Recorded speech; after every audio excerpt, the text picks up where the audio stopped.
अस्सलामुअलैकुम वरहमतुल्लाहि वबरकातुहू। मेरे तकरीर का उन्वान मौलाना अबुल कलाम आजाद की हयाती जिंदगी है। मौलाना अबुल कलाम आजाद 11 नवंबर 1888 को मक्के में पैदा हुए।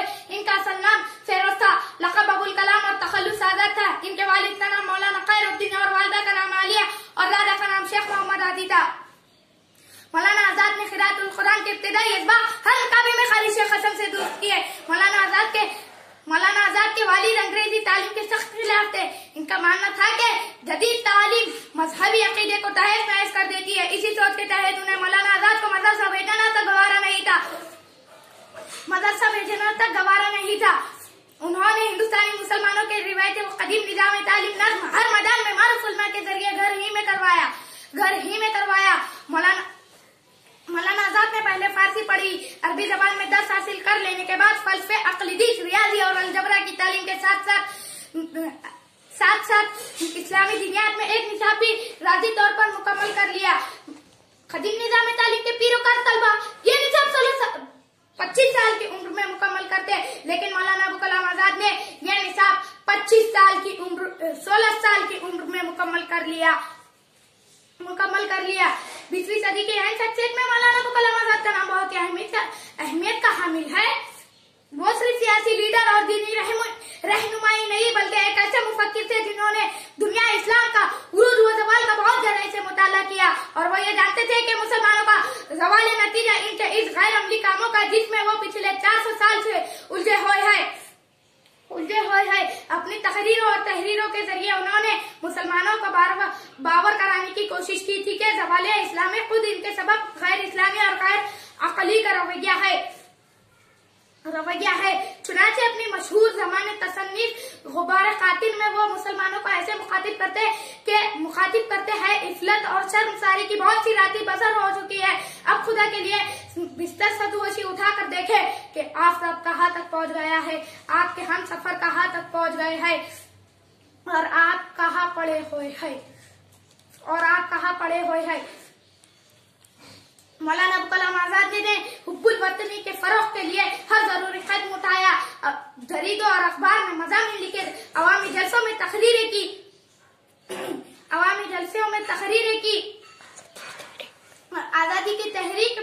आजादी की तहरीक में वो मुसलमानों की अमली शमूलियत के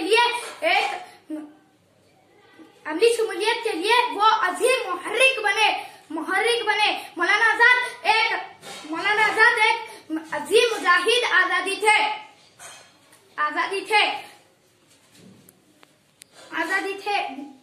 हिंदुस्तान की आजादी के लिए गांधी जी के शाना बशाना लड़े। अपनी अमली तहरीक के सबब उन्हें कई मरतबा जेल जाना पड़ा। ये एक नाकाबिल फरामोश हकीकत है कि मौलाना अबुल कलाम आजाद ने अपनी जिंदगी के 10 साल जेल में गुजारे। मौलाना दूरअंदेश थे। वो हिंदुस्तान का मुस्तकबिल हर तरह से तालीम में देखते थे। वो हर वक्त कुछ नया करने की ख्वाहिश रखते थे। उन्होंने हिंदुस्तान में यूनिवर्सिटी ग्रांट्स कमीशन का एक खाका पेश किया जो मुल्क में आला तालीम के फरोग का जरिया बन गया। वो एक जगह सियासतदान थे। इनकी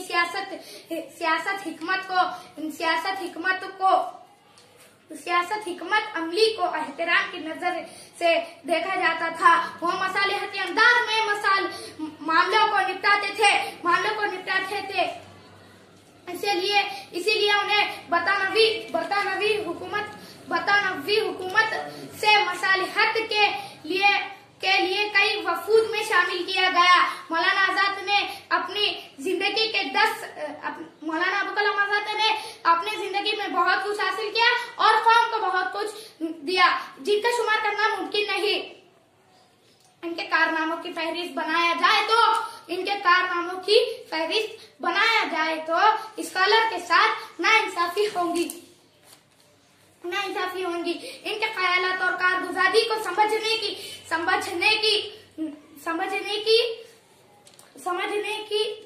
जरूरत है जिससे रोशनी पाकर आज का माशरा मुस्फीद हो। इसी के साथ मैं अपनी तकरीर को एक शेर पर खत्म करना चाहता हूँ। कलम में, इंसाफ में, हर खूबी में, इल्म में, कलम में, इंसाफ में, हर खूबी में, हमने ढूंढा ना मिला मसल तेरा वो आलिम में।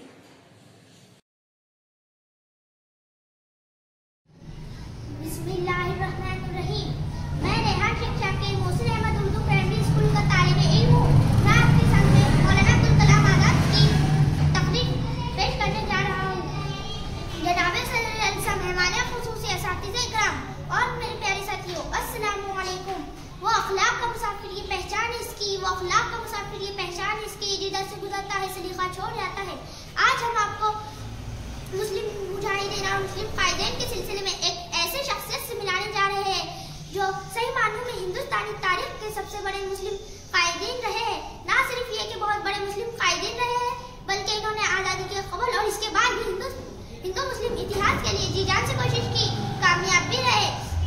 बहुत बड़े मुफक्किर, मुदब्बर, शायर, सहाफ़ी, सियासतदान होने और ना जाने कितनी खूबियां मौलाना अब्दुल कलाम आजाद, और ना इनके बारे में जितना भी लिखा जाए और कहा जाए कम है। खूब शख्सियत, चमकता चेहरा, बोलती आंखें, हमेशा कौम व मिल्लत की फिक्र करने वाले मौलाना अब्दुल कलाम आजाद मुसलमानों और हर उस वतन के लिए कीमती नगीना है और रहेंगे जो इस मुल्क से सच्ची मोहब्बत और अकीदत रखता है। इससे पर मैं अपनी तकरीर खत्म करता हूँ।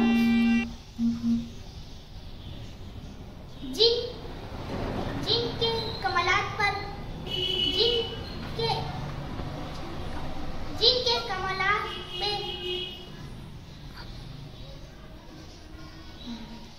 जिनकी हिम्मत पे कमालात फन रश करे, जिनकी हिम्मत पे कमालात फन रश करे, ऐसे फनकार तो सदियों में जन्म लेते हैं। खुदा हाफिज। वरहमतुल्लाहि वबरकातुहू। हम उर्दू प्राइमरी स्कूल से हैं। मेरा नाम अवैस शिकंदर। आज मैं आपके सामने एक तकरीर पेश करना चाहता हूँ। गुलामी में नाकाम आती है शमशीरें न तदबीरें, गुलामी में नाकाम आती है शमशीरें न तदबीरें, जो ज़ौक़े यकीन पैदा तो कट जाती है जंजीरें। साहिबान और मोहतरम सामाईन, अस्सलामु अलैकुम वरहमतुल्लाहि वबरकातुहू।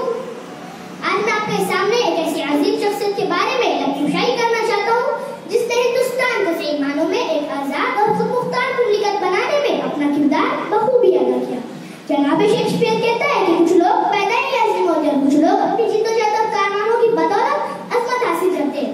तो इसी सिलसिले में आज मैं आप लोगों के सामने एक ऐसी अजीम इनकलाबी शख्सियत का तज़किरा करना चाहता हूँ जिसकी मुदब्बर सलाहुद्दीन की बदौलत हिंदुस्तान तरक्की की उस सुराह पर नामज़द हुआ जिसको उसे आज़ादी के वक्त से लेकर अब तक जरूरत है। और वो अजीम शख्सियत है हिंदुस्तान के पहले वज़ीर तालीम मौलाना अब्दुल कलाम आजाद। मौलाना आजाद का शुमार ऐसी शख्सियत में होता है जो तारीख साज कही जा सकती है, जिनके अंदाज़े गुफ्तार से ज़हन में इंकलाब आ जाते हैं। उनकी वजूद की अज़मत, उनकी ज़ात की बुलंदी का अंदाज़ा दुनिया को उनके गुजरने के बाद होता है। हकीकत तो ये है कि मौलाना आजाद जैसा इंसान सदियों में एक बार पैदा होता है। वो अपने रास्तों की दुश्वारी और रुकावटों से कभी जिंदा ना हुए और ना कभी हिम्मत हारी। मौलाना आजाद सियासी मसलक में ऑल इंडिया कांग्रेस पार्टी के हमनवा थे और कांग्रेस पार्टी के अंधेरों में सिदारत की हैसियत रखते थे। इसीलिए गांधी जी कहा करते थे कि हमारे तमाम फैसले मौलाना की मुशावरती और नामुकम्मिल है, और ये कहा करते थे कि Maulana Azad Indian national Congress party के आला तरीन सरदार हैं। जिद्दोजहद आजादी का रोशन तरीन आला सितारा 22 फरवरी 1958 को गुल हो गया, जिसको आगा शोरश काश्मीरी ने क्या खूब गिराज तफसील पेश किया। कई दिमागों का एक इंसान, मैं सोचता हूँ कहाँ गया है, कई दिमागों का एक इंसान,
इमामुल हिंद हज़रत मौलाना अबुल कलाम आजाद जनूबी एशिया के मुश्तरिक तहजीबी वर्से के एक मुनफरिद और अजीम शख्सियत है।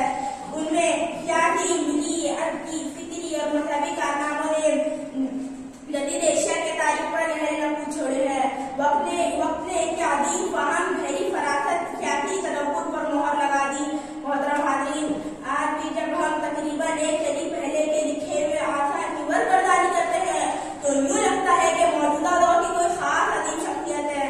दर है हकीकत अहद हादिर सियासी तहजीबी चैलेंज से निपटने के लिए उनके फिक्र से इस्तिफादा और शख्सियत का इत्तिबा वक्त का एक अहम तकाज़ा है। उनके अपने अहद के ही इल्मी हिकमत और बसीरत की धाक लोगों के दिलों में बैठ चुकी थी। मेरे अजीज साथियों, मौलाना आजाद मुल्क की तकसीम के सख्त मुखालिफ थे। इन्होंने जंग आजादी में हर हिंदुस्तानी का साथ दिया। मौलाना अबुल कलाम आजाद हिंद के पहले वज़ीर तालीम की हैसियत से इन्होंने ऐसा उम्दा तालीम निज़ाम नाफिज किया कि वो 11 बरस तक हिंदुस्तान के वज़ीर तालीम अला अहदे पर फायद रहे। इस अहदे पर रहकर इन्होंने बेशुमार इस्लाहात किए। दौरे देरा स्कूल जाने वाले उनके सभी बच्चों के लिए बुनियादी तालीम और अहमियत दी गई। आला तालीम देने के कई इक़दामात और कई इदारे और अकेडमी कायम किए गए जिससे हर फन के हामिल में अफराद को फायदा पहुंचे। आखिरकार बेशुमार कुर्बानियों के बाद इस बुलंद पाया अजीम शख्सियत का इंतकाल 22 फरवरी सन 1958 ईस्वी को दहली में हुआ। आपका बचपन दहली के जामा मस्जिद के करीब था। हरदम रहेगा मेरा ये मौला गुफ्तगू, हरदम रहेगा मेरा ये मौला गुफ्तगू, मैं जा चुका हूँ लेकिन तुम्हारी मैं रहूंगा। अब चमन इस फलता में ए दिल न खिलना पाएगा, अब चमन इस फलता में ए दिल न खिलना पाएगा। अबुल कलाम आजाद का शादी न मिलना पाया। अस्सलामु अलैकुम वरहमतुल्लाहि वबरकातुहू। मोहतरम सदर जलसा, मोअज़्ज़िज़ सामीन और मेरे प्यारे साथियों, अस्सलामु अलैकुम रहमतुल्लाहि वबरकातुहू।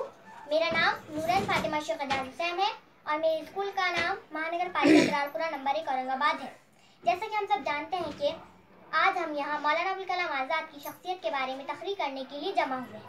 उम्मीद है कि आप मेरी तकरीर को बगौर समाअत फरमाएंगे। जैसा कि हम सब जानते हैं कि हमारा मुल्क पहले अंग्रेज़ों का गुलाम था। हमारे मुल्क की आवाम पर अंग्रेज़ तरह तरह के जुल्म किया करते थे। हमारे मुल्क के कई रहनुमाओं ने इसमें हिस्सा लिया, जैसे गांधी जी, पंडित जवाहरलाल नेहरू, मौलाना अबुल कलाम आज़ाद। मैं आज आप सबके सामने मौलाना अबुल कलाम आज़ाद की हमारी आज़ादी की लड़ाई में हिस्सा लेने पर रोशनी डालूंगी। आपकी पैदाइश 11 नवंबर 1888 को मक्का मुअज़्ज़मा में हुई। आपका असल नाम गुलाम उद्दीन हैदर था। वो अपने नाम के साथ गुलाम को बर्दाश्त ना कर सके और उन्होंने अपने नाम के साथ आज़ाद लगा लिया। मौलाना आज़ाद में हिंदुस्तानी सोच व फिक्र थी। वो हमेशा हिंदू मुस्लिम इत्तेहाद के लिए कोशा रहते थे। इनके मुरासिलात इसी किस्म की बातों से भरे रहते थे जिस वजह से उन्हें अंग्रेज का मुखालिफ बनना पड़ा। इस वजह से उन्हें 3 साल जेल में रहना पड़ा। गांधी जी के जरिए चलाई जाने वाली अदम ताउन तहरीक में बढ़ चढ़कर हिस्सा लिया। 1923 में मौलाना अबुल कलाम आज़ाद कांग्रेस के सदर बने। 22 फरवरी 1958 को इस बड़ी शख्सियत का इंतकाल हो गया, जिस वजह से हिंदुस्तान रंज व गम में डूब गया। आज मौलाना आज़ाद हमारे साथ नहीं रहे, लेकिन उनके उसूल हमेशा हमारी रहबरी करते रहेंगे। और मैं आप सबसे शुक्रिया कहना चाहती हूँ कि आप सबने मुझे मौका दिया। खुदा हाफ़िज़।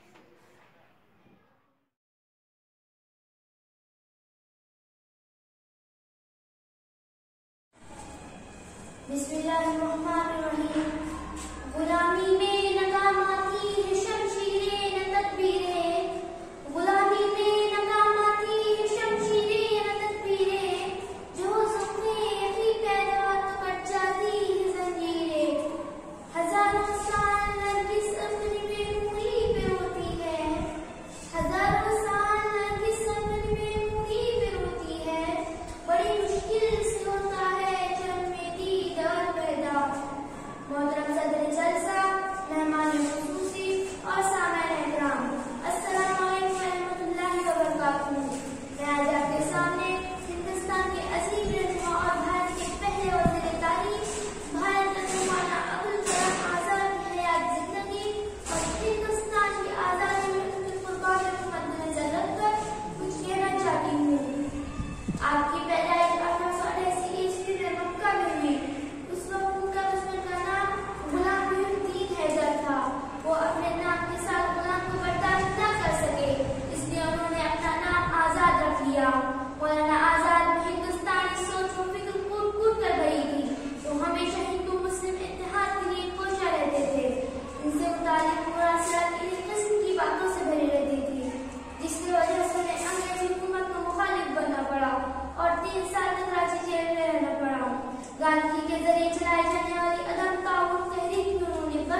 19